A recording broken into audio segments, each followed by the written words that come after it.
आ जाओ बच्चा लोग, जल्दी फटाफट।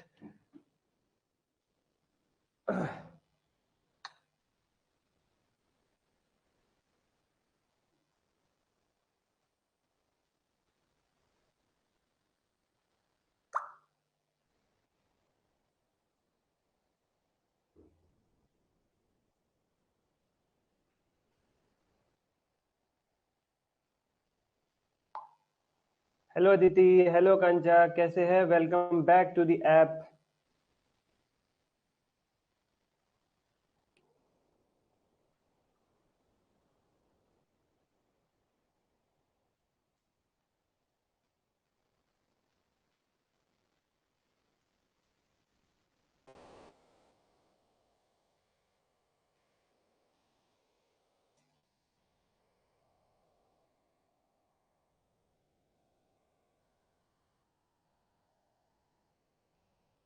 हेलो गौरव भाई, हेलो ऋतु जी, मिहिर भाई, वेलकम।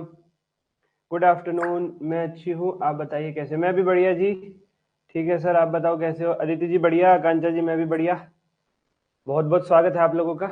आज के लेक्चर के अंदर अकाउंटिंग स्टैंडर्ड 25 हम लोग कवर अप करेंगे। गौरव, आकांक्षा, अदिति, आदित्य, ऋतु, मिहिर, मारिया, वेलकम एवरीवन। उम्मीद करता हूं आप सभी लोग बहुत बढ़िया होंगे। और मेरे उम्मीद करने से क्या ही होगा, बढ़िया नहीं भी हो तो बढ़िया रहना होगा आप लोगों को। जीवन का नाम संघर्ष है प्यारे बच्चों। The life in itself is struggle, but if we can laugh during the struggle, if we can take this struggle strongly, this would result in fruitful of the things that we cannot even imagine. Tannu जी बहुत बहुत स्वागत है। With this note हम आज की शुरुआत करेंगे। संघर्ष है जीवन, बट हम इसे हंस के जिएंगे, संघर्ष को भी मजेदार बना देंगे। This is going to be very interesting. Accounting standard 25 की शुरुआत करेंगे फटाफट से। AS 25 जैसा कि आप देख सकते हैं सर जी, रेगुलर क्लास में भी हमने देखा था। जसमीत कौर जी वेलकम। आपने फाइनेंशियल की स्पेलिंग गलत लिख रखी थी सर जी, यहां भी गलत है। सर ऐसा क्यों कर रहे हैं आप? अरे यार, वही वाले नोट्स मैंने यहाँ पे रखे हुए हैं, दिन रात लगे हुए हैं भाई साहब तुम्हारे लिए। एक स्पेलिंग में ए लगाने का टाइम निकालूं मैं? तुम खुद ही समझदार हो, अगले बैच में ठीक कर देंगे। अभी वही क्लास नोट्स ही तो मैंने यहाँ पे फ्लैश किए हुए हैं। ठीक है सर जी, ठीक है भाई साहब। वन शॉट रिवीजन के लिए तैयार होना पड़ता है, आपके लिए एमसीक्यूज बनाने पड़ते हैं, फिर उसकी क्लास शूट करनी पड़ती है, फिर वो टेस्ट आपको देना पड़ता है, फिर बच्चों के डाउट्स आते रहते हैं। जैसे ही मैं फ्री होता हूँ बीच बीच में उनके डाउट्स के भी जवाब देता हूँ, तो सारा टाइम लगभग आप लोगों के लिए निकल जाता है जो मुख्य पार्ट होता है। इसलिए एक ए नहीं लगा है, कोई बात नहीं, तुम लगा लो। तुमने एंटरटेनमेंट मूवी देखी है? गुड आफ्टरनून जसमीत जी। गुड आफ्टरनून गौरव। एंटरटेनमेंट मूवी में वो मिथुन जो है बहुत कंजूस टाइप का होता है, तो अक्षय कुमार से कहता है ये ले तेरी शादी की अंगूठी। अक्षय कुमार कहता है लेकिन इसमें हीरा तो है ही नहीं। मिथुन कहता है हीरा तू लगवा लेना। तो अगर तुम्हें लग रहा है यहाँ पे ए नहीं है, ए तुम लगा लेना। Interim financial reporting AS 25। ठीक है जी, ओके सर जी। तो इंटरिम फाइनेंशियल रिपोर्ट्स का मतलब जानने से पहले हमें यह जानना जरूरी है, what the hell is an interim period. Interim period का क्या मतलब है? कोई भी वो पीरियड जो 12 महीने से कम का है उसे इंटरिम पीरियड कहते हैं। 3 महीना, 6 महीना, 9 महीना, तिमाही, छमाही, 9 माही, इन सबको कहते हैं इंटरिम पीरियड। 11 महीने का पीरियड, 10 महीने का पीरियड, 1 महीने का पीरियड, 12 महीने से कम के पीरियड को इंटरिम पीरियड कहा जाता है। और अगर कभी भी 12 महीने से कम पीरियड के लिए फाइनेंशियल स्टेटमेंट्स बनाई जाएं, वो बन जाती हैं इंटरिम फाइनेंशियल रिपोर्ट्स। प्यारे बच्चों, आपने देखा है बचपन से लेके आज तक आपने फाइनेंशियल स्टेटमेंट्स एनुअली ही बनाई है, एक साल के लिए। भले ही वो साल जनवरी टू दिसंबर हो या अप्रैल टू मार्च हो, वो अलग बात है, बट आप 12 महीने के लिए जनरली फाइनेंशियल स्टेटमेंट्स बनाते हो। बट प्यारे बच्चों, बड़ी बड़ी कंपनियां जैसे रिलायंस हो गई, जैसे अपना TCS हो गई, जैसे कोई भी कंपनी उठा लो इंडिया की, कोई भी बड़ी कंपनी उठा लो, वो लोग क्या करते हैं, क्वार्टरली, सेमी एनुअली, 9 महीने की ऐसी स्टेटमेंट्स भी बनाते हैं ताकि बहुत जल्दी जल्दी रेगुलर अपडेट मिलती रहे उनके शेयर होल्डर्स को कंपनी की परफॉर्मेंस के बारे में। इसीलिए क्वार्टरली, सेमी एनुअली, इस तरीके की फाइनेंशियल स्टेटमेंट्स भी बनती हैं, उन्हें इंटरिम फाइनेंशियल रिपोर्ट्स कहा जाता है। ठीक है जी, ओके सर। फाइनेंशियल स्टेटमेंट्स का मतलब होता है balance sheet, P&L, cash flow statement, statement of changes in equity और notes to accounts. But financial reports का मतलब होता है इनमें इंडिपेंडेंट ऑडिटर की रिपोर्ट भी जोड़ दी, बिजनेस के ग्रोथ प्लान भी लिख दिए, कुछ एक थोड़े से डाटा और ऐड कर दें अगर फाइनेंशियल स्टेटमेंट्स में, तो वो बन जाती है फाइनेंशियल रिपोर्ट्स। ठीक है सर जी, फाइनेंशियल रिपोर्ट्स वाइडर टर्म में, इसलिए आपके सीए फाइनल के सब्जेक्ट का भी नाम क्या है, फाइनेंशियल रिपोर्टिंग, क्योंकि यहाँ पे वाइडर बातें हैं सारी। A financial report containing financial statements prepared for a period of less than 12 months, that is financial statements prepared for an interim period. Financial statements include balance sheet, statement of P&L, SOKI, notes, cash flow statement. These financial statements can be complete or condensed. जो interim financial statements आप बनाओगे वो दो प्रकार की हो सकती हैं, complete interim financial statements, complete IFS, या फिर condensed IFS, interim financial statement. Sir complete का क्या मतलब है? कंप्लीट का मतलब है पूरी डिटेल्ड 3 महीने की बनाई है, बट सारे नोट्स है, सारे डिस्क्लोजर है, each and every column, every head, every item is there. और कंडेंस्ड का क्या मतलब है? जिसमें आप पिछले फाइनेंशियल स्टेटमेंट्स के मुकाबले बस अपडेट दे दो कि क्या चेंजेस आए। तो कंडेंस्ड ज्यादा बेहतर रहती है rather than complete interim financial statements. Complete word सुन के 12 महीने की इमेज मत बना लेना दिमाग में, मैं क्या बोल रहा हूं, कंप्लीट है पर है इंटरिम ही, 12 महीने से कम की ही है। कंप्लीट इंटरिम फाइनेंशियल स्टेटमेंट्स या फिर condensed interim financial statements. Complete का मतलब है सारी डिटेल दोबारा कॉपी पेस्ट, कंप्लीट पूरा, एक एक नोट, एक एक डिस्क्लोजर, एक एक हेड, एक एक सब हेड, सब कुछ। कंडेंस्ड का मतलब है पिछली बार जो फाइनेंशियल स्टेटमेंट्स बनाई थी उनके कंपैरिजन में जो अपडेट्स आए हैं आइटम्स के अंदर, जो चेंजेस आए हैं मुख्य सिग्निफिकेंट, केवल उन्हीं के बारे में अपडेट कर देना। तो ज्यादा बेहतर कंडेंस्ड इंटरिम फाइनेंशियल स्टेटमेंट्स को माना जाता है। बिल्कुल ठीक बच्चों एक बात मैं पूछूं आगे बढ़ने से पहले आपसे। यस रितु कुमारी जी, हाई नेटवर्थ कंपनीज प्रिपेयर। आकांक्षा जी कह रहे हैं कंडेंस सेव्स टाइम, बिल्कुल ठीक। रितु कुमारी जी कह रहे हैं condense where only changes from last period have been stated, बिल्कुल ठीक। All the disclosures to be made are given in its minimum data that is to be presented। हाँ जी आकांक्षा जी बिल्कुल ठीक। एक चीज और पूछना चाहूंगा बच्चों आगे बढ़ने से पहले, मान लीजिए कंपनी अभी अभी बनी है, 1 जनवरी को बनी है, ठीक है।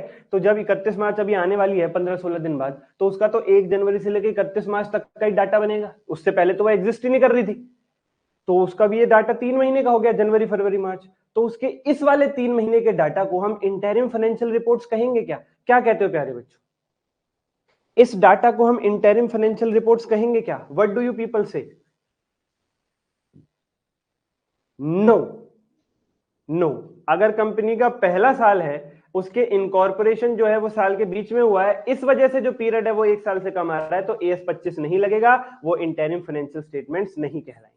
It will not be treated as IFS because they are not prepared voluntarily। Very good, बहुत बढ़िया। वो अपनी इच्छा से नहीं बना रहे 3 महीने की, वो बना ही 3 महीने की पाएंगे क्योंकि उससे पहले कंपनी थी नहीं। और इंटरिम फाइनेंशियल रिपोर्ट्स का मतलब है जो अपनी इच्छा से 12 महीने से कम पीरियड के लिए फाइनेंशियल स्टेटमेंट्स बनाई जाती हैं। याद रखना, AS 25 जबरदस्ती नहीं करता ना, AS 25 किसी का नाम लेता है कि तुम और तुम बनाओगे इंटरिम फाइनेंशियल स्टेटमेंट्स ना। वो ये कहता है जिसे बनाना अपनी इच्छा से बनाओ, बट अगर बना रहे हो तो फिर बात मेरी चलेगी। ये मैंने एग्जांपल क्या दिया था आपको, बॉयफ्रेंड गर्लफ्रेंड वाला एग्जांपल दिया था। गर्लफ्रेंड कहती है मैं नहीं कह रही तुमसे शादी करो, करो मत करो, बट अगर तुम करते हो तो तैयार मैं भी हूं, बट फिर चलेगी मेरी। लड़का क्या बोलेगा? ये भी कोई कहने वाली बात है? यूनिवर्सल ट्रूथ है, ठीक है। तो जब कंपनी इनकॉर्पोरेट ही 3 महीने में हुए, तो वो उसकी इच्छा नहीं है कि वो 3 महीने के फाइनेंशियल स्टेटमेंट्स बनाए, वो उसकी मजबूरी है, इसलिए AS 25 नहीं लगेगा। ठीक है sir ji. Does AS 25 mandate organisation to prepare interim financial reports? क्या AS 25 में कोई लिस्ट है कि ये कंपनियां हैं इनको IFS बनाने हैं? ना जी ना, AS 25 किसी से ना कहे भाई, वो तो ये कहे तुम्हारी इच्छा, पर अगर बनाया तो फिर रूल मेरे लगेंगे। वो अमरीश पुरी पुरानी पिक्चरों में क्या कहता था, हमारे धंधे में आना तुम्हारी मर्जी से होता है, जाना हमारी मर्जी से होता है। आओ मत आओ तुम्हारी मर्जी, बट आ गए तो फिर जाओगे हमारी मर्जी से। Yes sir ji. What are minimum components of an interim financial reports as per AS 25? Condensed financial reports, कम से कम कंडेंस तो बनानी, अपडेट्स तो देने ही देने। एक हो गया कंप्लीट पूरी डिटेल, एक हो गया कंडेंस्ड, उससे नीचे कुछ नहीं। मिनिमम कंडेंस्ड फाइनेंशियल स्टेटमेंट्स तो बनाने ही अगर IFS बना रहे हो तो।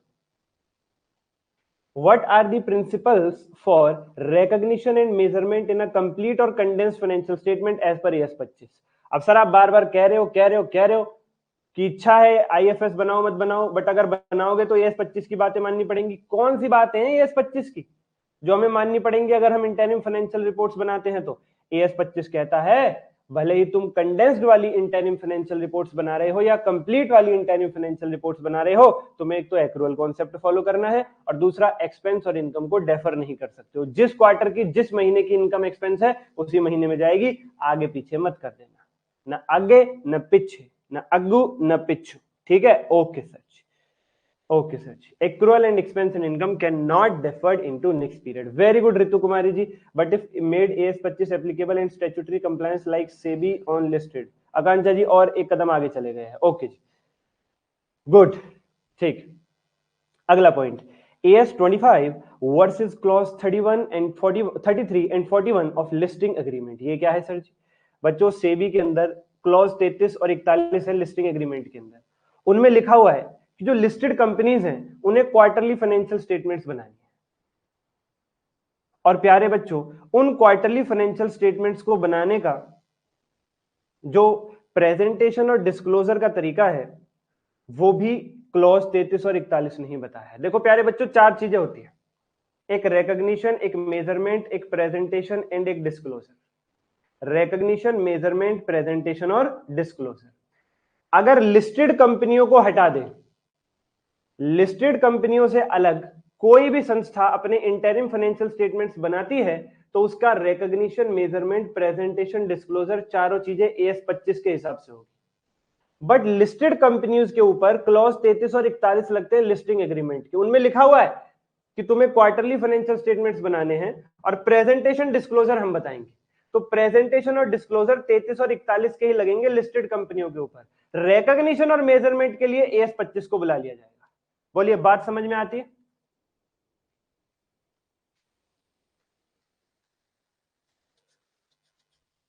बोलिए, बात समझ में आती है? बाकी सभी संस्थाओं के लिए प्रेजेंटेशन, डिस्क्लोजर, रिकॉग्निशन, मेजरमेंट सब कुछ AS25 के हिसाब से। लिस्टेड कंपनियों के लिए रिकॉग्निशन और मेजरमेंट तो AS25 के हिसाब से, बट प्रेजेंटेशन और डिस्क्लोजर क्लॉज 33 और 41 बताता है उसके हिसाब से। ठीक है सर जी, यहाँ पे खूबसूरत खूबसूरत MCQs इंस्टीट्यूट पूछ सकता है, ये पॉइंट याद रखना। अगला पॉइंट क्या है जी हमारा? Love between AS25 and AS20। AS20 पढ़ाया था मैंने तुम्हें एक दो दिन पहले। क्या है AS20? सर जी, अर्निंग पर शेयर। AS25 और AS20 दोनों में गहरा रिश्ता है। सर क्या? अगर प्यारे बच्चों अकाउंटिंग स्टैंडर्ड 20 के हिसाब से आप अपनी एनुअल फाइनेंशियल स्टेटमेंट्स में बेसिक EPS और डाइल्यूटेड EPS शो करते हो तो फिर AS25 कहता है अगर आप इंटरिम फाइनेंशियल स्टेटमेंट्स भी बना रहे हो तो फिर उसमें भी आपको AS20 के हिसाब से इंटरिम पीरियड के लिए ही बेसिक EPS और डाइल्यूटेड EPS शो करना पड़ेगा स्टेटमेंट ऑफ प्रॉफिट और लॉस में, भले ही कंडेंस्ड फाइनेंशियल स्टेटमेंट्स हो या कंप्लीट इंटरिम फाइनेंशियल स्टेटमेंट्स हो। ठीक है सर, यानी अगर आपने एक बार अपनी एनुअल फाइनेंशियल स्टेटमेंट्स में AS20 के हिसाब से बेसिक और डाइल्यूटेड EPS शो किया किसी भी एनुअल फाइनेंशियल स्टेटमेंट्स में, ठीक है, तो फिर अगर आप उस पीरियड के लिए क्या बोलते हैं उसको, इंटरिम फाइनेंशियल स्टेटमेंट्स भी बना रहे हो तो फिर उसमें भी आपको AS20 के हिसाब से बेसिक और डाइल्यूटेड EPS शो करना पड़ेगा, भले ही कंप्लीट हो भले ही कंडेंस्ड हो प्यारे बच्चों। ठीक है sir ji. Period for which IFR are required to be reported. अब ध्यान देना जरा, ध्यान देना जरा। बैलेंस शीट की बात करते हैं। As at last date of current interim period plus as at last date of immediately preceding financial year. अगर आप इंटरिम बैलेंस शीट बना रहे हो, इंटरिम बैलेंस शीट का मतलब मान लीजिए साल के बीच में किसी डेट पर आप बैलेंस शीट बना रहे हो, फॉर एग्जांपल 30 सितंबर, 30 सितंबर को अगर आप बैलेंस शीट बना रहे हो तो आपको एज एट 30 सितंबर बैलेंस शीट प्रेजेंट करनी पड़ेगी। आपका जो इंटरिम पीरियड है वो है जुलाई, अगस्त, सितंबर, क्वार्टर नंबर 2। आप क्वार्टरली फाइनेंशियल स्टेटमेंट्स बनाते हो, क्वार्टर 2 का एंड है 30 सितंबर, उस दिन आप इंटरिम बैलेंस शीट प्रेजेंट कर रहे हो, तो साथ ही साथ आपको as at last date of immediately preceding financial year, जो पिछला कंप्लीट एनुअल साल खत्म हुआ है यानी 31 मार्च, उस डेट की बैलेंस शीट भी साथ साथ प्रेजेंट करनी पड़ेगी। उस डेट की बैलेंस शीट भी आपको साथ साथ प्रेजेंट करनी पड़ेगी प्यारे बच्चों, you have to present it. ठीक है, एक सेकंड का टाइम दोगे तुम मुझे? एक सेकंड का टाइम दे दो बस, मैं वो वाले नोट्स एक बार निकालने की कोशिश करता हूं जो मैंने क्लास में यूज किए थे, वहां पे लिखा हुआ था और बेहतर समझ में आ जाएगा। एक सेकंड का टाइम दे दो।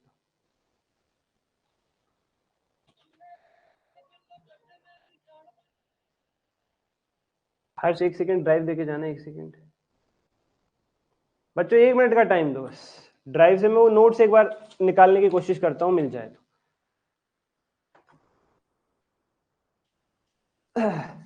तब तक हम आगे पढ़ लेते हैं। Materiality is always kept in mind while following AS25 and its disclosure requirements and selected explanatory notes requirements. Any information is said to be material if it can influence the decisions of user of financial statement. हमेशा AS25 follow करते वक्त materiality का ध्यान रखें। अगर AS25 की कोई भी बात मेटीरियलिटी से टकरा जाती है, यानी AS25 की कोई भी बात फॉलो करते हो, आपको लग रहा है अमाउंट बहुत ही छोटा सा है, क्या ही फॉलो करना है, तो आप इग्नोर कर सकते हैं। AS25 कहता है मेरे अंदर लिखी गई कोई भी बात आप डिसओबे कर सकते हो अगर आपको अमाउंट जो है वो नॉन मेटेरियल लग रहा है, छोटा मोटा लग रहा है। क्या इंटरिम फाइनेंशियल रिपोर्ट्स में भी हम लोग प्रोविजन बना करके चलेंगे? Will provisions be made in interim financial reports? Yes, interim financial reports में भी हम प्रोविजनिंग करके चलेंगे, बिल्कुल चलेंगे। ठीक है सर जी, ओके जी। 1 मिनट रुकना बच्चों, अब जरा मैं एक बार के लिए वो नोट्स निकाल लूं।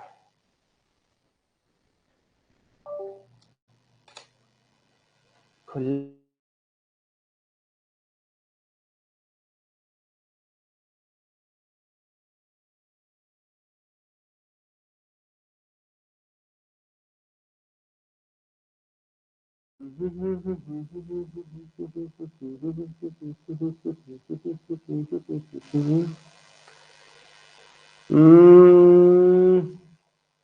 अरे यार, ये ऐसी की तैसी सेव नहीं हुए थे क्या उस दिन?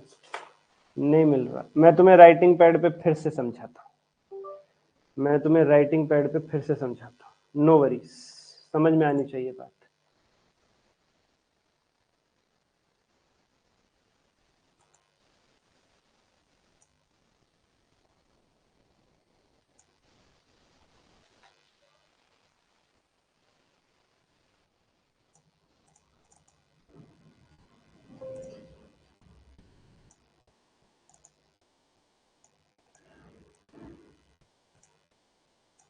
बच्चों ये देखो, ये आपका ईयर है 1 अप्रैल से लेकर 31 मार्च। फॉर एग्जांपल 1 अप्रैल 23 से लेकर 31 मार्च 2024। ठीक है सर जी, ये हो गया अप्रैल मई जून Q1, उसके बाद जुलाई अगस्त सितंबर Q2, उसके बाद अक्टूबर नवंबर दिसंबर Q3, और उसके बाद जनवरी फरवरी मार्च Q4। तो आप लोग क्या करते हो, आपकी संस्था जो है वो क्वार्टरली फाइनेंशियल स्टेटमेंट्स प्रिपेयर करके चलती है। चलो बहुत बढ़िया सर, ठीक है। तो Q2 खत्म होगा 30 सितंबर को, तो वो 30 सितंबर की बैलेंस शीट जब प्रेजेंट करेंगे ना, उसे इंटरिम बैलेंस शीट बोलेंगे। इसके साथ ही साथ जो लास्ट ईयर आपका खत्म हुआ है 31 मार्च 2023, इसकी बैलेंस शीट भी आपको प्रेजेंट करनी पड़ेगी। AS25 साफ साफ कहता है कंपैरेटिव डाटा प्रेजेंट करना पड़ेगा। 30 सितंबर 23 की बैलेंस शीट पे आपको 31 मार्च 23 की बैलेंस शीट, यानी जो पिछला साल जस्ट खत्म हुआ है उसके आखिरी डेट की बैलेंस शीट भी देनी पड़ेगी। Q1 के एंड पर अगर आप 30 जून 23 को बैलेंस शीट बनाते हो, तब भी आपको पिछला साल जो खत्म हुआ है 31 मार्च 23 की बैलेंस शीट देनी पड़ेगी। Q3 एंड पे अगर आप बनाते हो 31 दिसंबर 23 की बैलेंस शीट, तो भी आपको पिछला साल जस्ट जो खत्म हुआ है 31 मार्च 23 की बैलेंस शीट आपको देनी पड़ेगी। ऐसे ही 31 मार्च 24 के केस में भी होगा। ओके बच्चों, यस सर, ये हो गई जी बैलेंस शीट की बात, ये हो गई जी बैलेंस शीट की बात। थोड़ा सा आगे बढ़ते हैं।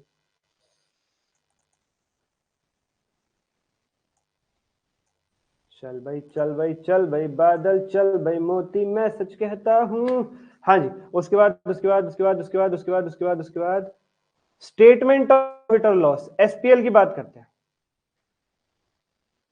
Current interim period end year to date plus same periods for previous financial years.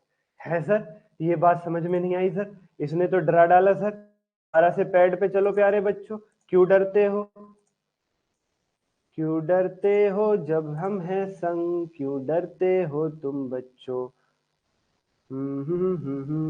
ये लो जी, ये लो बच्चों, मैं वही एग्जांपल लेता हूं फिर से। इस बार भी तुम क्वार्टरली फाइनेंशियल स्टेटमेंट्स बना करके चल रहे हो, लेकिन इस बार केस SPL का है, स्टेटमेंट ऑफ प्रॉफिट और लॉस की बात होगी।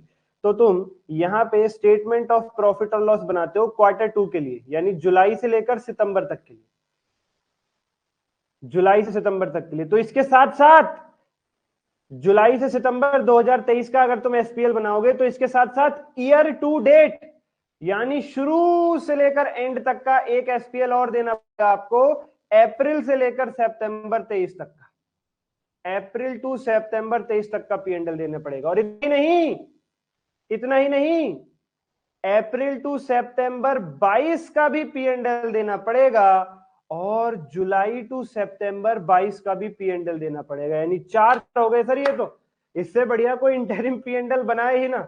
जिंदगी में कभी कोई आए ना रब्बा, आए कोई तो फिर जाए ना रब्बा, देने हो जो बाद में आंसू तो पहले कोई हंसाए ना रब्बा। तो भैया इससे बढ़िया तो इंटरिम फाइनेंशियल स्टेटमेंट्स कोई बनाए ही ना रब्बा। अगर पीएनएल बनाना पड़ गया तो बड़ी दिक्कत हो जाएगी। आप देख लो, आपका इंस्टीट्यूट यही कहता है।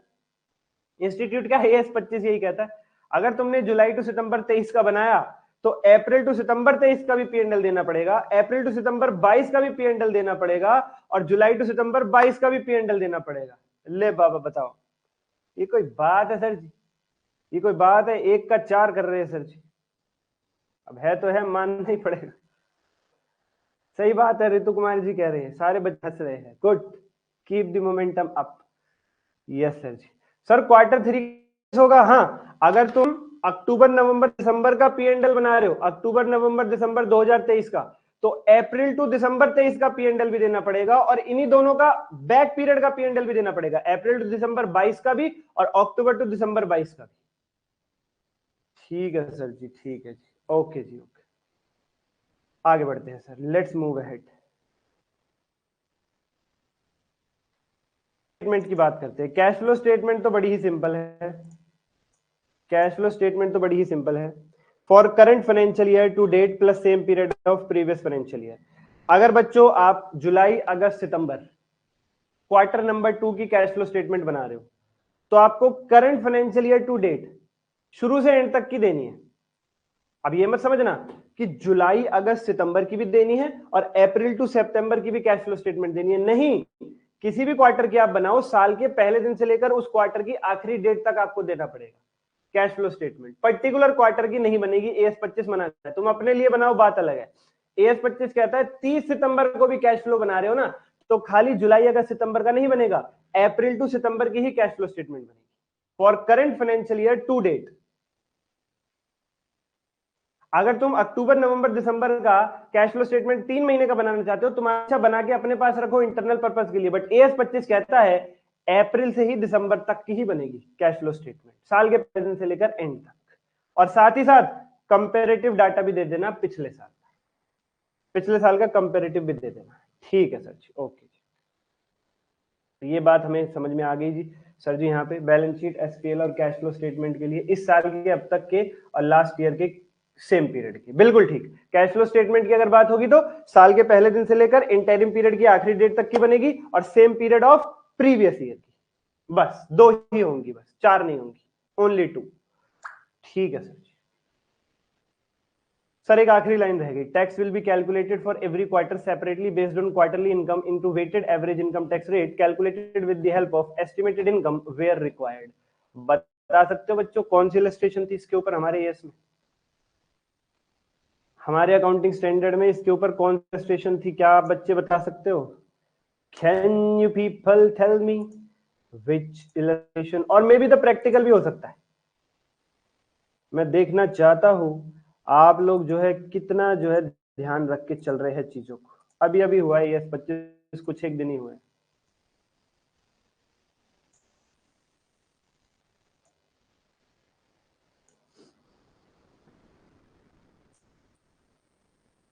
मैं ओपन कर रहा हूं आप लोगों के सामने वो प्रैक्टिकल क्वेश्चन, प्रैक्टिकल नंबर 10 है जी। दिखाऊं आपको स्क्रीन पे? सर जी दिखाओ हमें।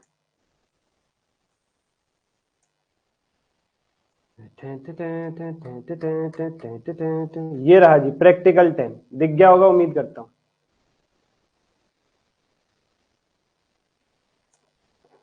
ओ नहीं दिखा, एक सेकेंड।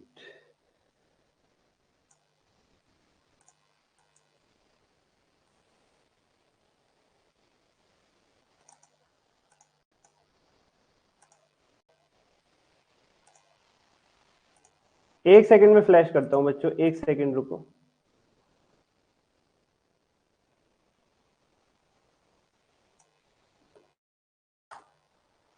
प्रैक्टिकल 10 दिखाता हूँ मैं आप लोगों को।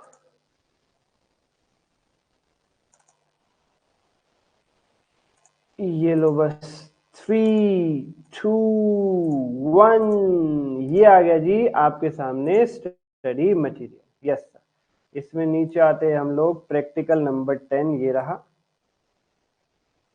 ये देखो जी प्रैक्टिकल 10।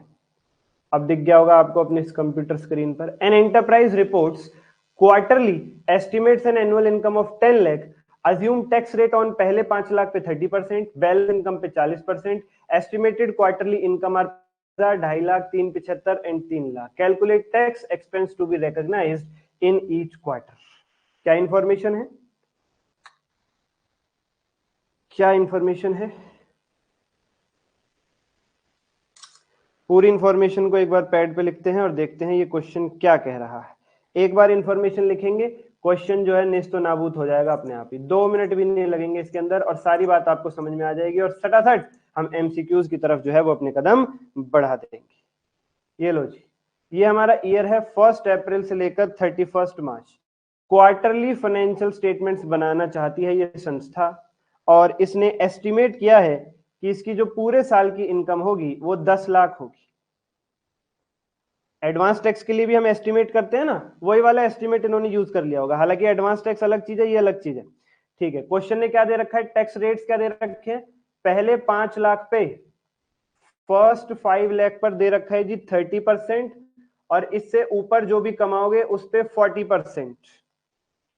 और quarter 1, quarter 2, quarter 3, quarter 4, Q1, Q2, Q3, Q4 चारों की आपको एस्टिमेट इनकम दे रखी है। कितनी कितनी है, 75, 250, 75 और 3, 75, 250, 375 और 3, टोटल 10 लाख ही हो जाएगा। ये टोटल लाख ही हो जाएगा। ये मैंने क्वेश्चन पूरा लिख दिया जी। क्वेश्चन ने क्या दे रखा था, उसने कहा 1 अप्रैल से 31 मार्च ये ईयर है, क्वार्टरली फाइनेंशियल स्टेटमेंट्स बनानी है संस्था को। हर क्वार्टर की उन्होंने एस्टिमेटेड इनकम दे रखी है 75, 2.5, 375 और 3 लाख और टोटल हो गई एस्टिमेटेड इनकम 10 लाख पूरे साल की। और फिर बताया है जो टैक्स रेट है वो पहले 5 लाख पे लगेगा 30% और बैलेंस पे लगेगा 40%। तो प्यारे बच्चों, सबसे पहले आपको क्या करना है, AS 25 के हिसाब से किस क्वार्टर में कितना टैक्स जाएगा ये हमें निकालना है। क्वार्टर 1 में कितना टैक्स डालें, क्वार्टर 2 में कितना टैक्स डालें,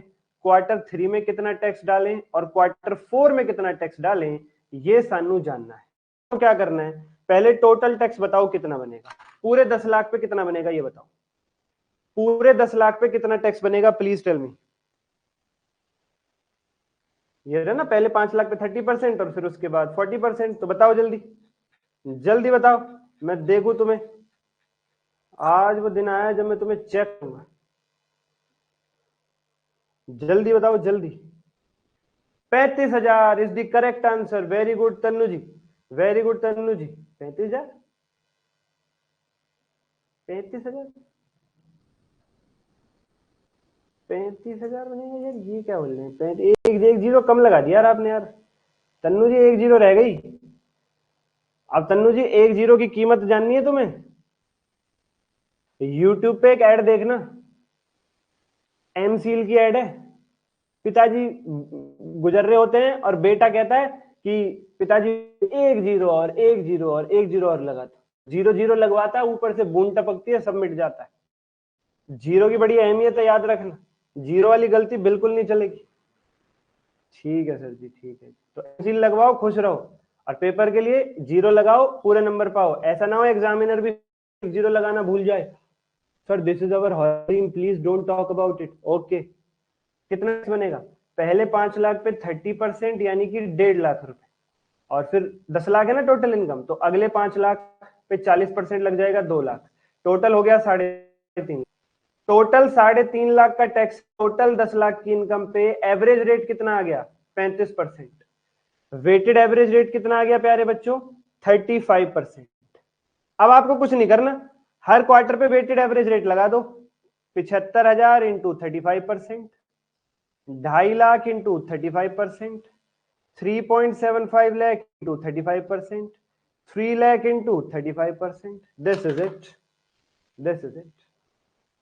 यानी पहले टोटल टैक्स निकाल लो, टोटल इनकम से डिवाइड करके, टोटल टैक्स कितना आया था 3.5 लाख, उसे टोटल इनकम 10 लाख से डिवाइड करके वेटेड एवरेज रेट निकाल लो 35%, और हर क्वार्टर की एस्टिमेटेड इनकम यानी वेटेड एवरेज रेट को मल्टीप्लाई कर दो, आपका हर क्वार्टर का एस्टिमेटेड टैक्स निकल करके आ जाएगा। जसमीत जी या तो गलती से हैंड रेज हो गया है, या अगर आपने किया है तो मैंने एक्सेप्ट कर लिया, कुछ बोलना चाहते हैं तो बोल करके बताइए मुझे। ज्यादातर बच्चों से गलती से ही होता है, इसलिए कह रहा हूँ। ठीक है जी, ओके, चलो कुछ पूछना है तो बता देना। चलो, तो ये हो गई हमारी जो आखिरी लाइन लिखी हुई थी कि हम वेटेड एवरेज रेट की मल्टीप्लाई करते हैं हर एक क्वार्टर की एस्टिमेटेड इनकम से, तो क्वार्टरली टैक्स निकल करके आ जाता है। और वेटेड एवरेज रेट कैसे आता है? Total tax divided by total estimated income into 100, of course into 100। Sir अब हमें एमसीक्यूज पे लिख चलो, मैंने कहा ओके।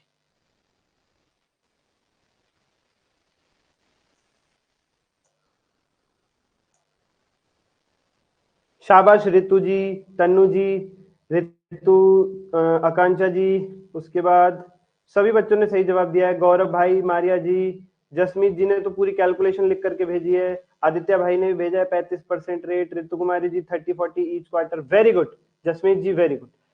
सभी बच्चों के खूबसूरत जवाब आए हैं, देख करके बड़ा अच्छा लगा, वेरी गुड। अब एमसीक्यूज पे चलते हैं।